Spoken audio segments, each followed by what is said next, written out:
അടിയന്തര പ്രമേയം അവതരിപ്പിച്ചത് വിഷയം ഭൂമി കയ്യേറ്റവുമായി ബന്ധപ്പെട്ടുള്ളത്. ഭൂമി കയ്യേറ്റക്കാരനായി കേസിൽ പ്രതിയായ ആളിനെ കൊണ്ട് തന്നെയാണ് ഭൂമി കയ്യേറ്റത്തിനെതിരായിട്ടുള്ള അടിയന്തര പ്രമേയം അവതരിപ്പിക്കുന്നത്. അടിയന്തര പ്രമേയം അവതരിപ്പിച്ചത് ശ്രീ മാത്യു കുൽനാടനാണ്. അദ്ദേഹത്തിന്റെ പേരിൽ കേസുണ്ട് എന്ന് പറഞ്ഞാൽ ആ കേസ് നമ്പർ ഒന്ന് പറഞ്ഞാൽ മതി.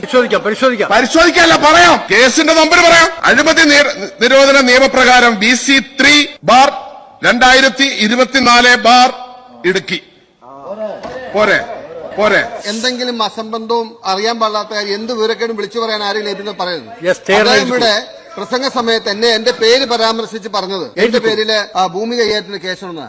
മിനിമം അഭിഭാഷകനൊന്നും അല്ലെങ്കിലും ഒരു MLA അല്ലേ. ഭൂമി കയ്യേറ്റ കേസിൽ ഏത് കേസ് എടുക്കണം എന്നുള്ള ആദ്യം മനസ്സിലാക്കണം. അതിന് ലാൻഡ് കൺസർവൻസി പ്രകാരം LC കേസ് ഇവിടെ വിളിച്ചു പറഞ്ഞതാ കേസാ.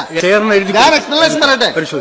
പേര് ക്രിമിനൽ കേസ് പ്രതിയായിരിക്കും. ഞാനും നിങ്ങളും അടക്കം പലരും പ്രതിയായിരിക്കും. പലർക്കും പേര് വിജിലൻസ് പരാതിയും ക്വിക്ക് വെരിഫിക്കേഷനോ. പക്ഷേ ഭൂമി കയ്യേറ്റ കേസ് എന്ന് പറഞ്ഞാൽ LC കേസ് ഉണ്ടെങ്കിൽ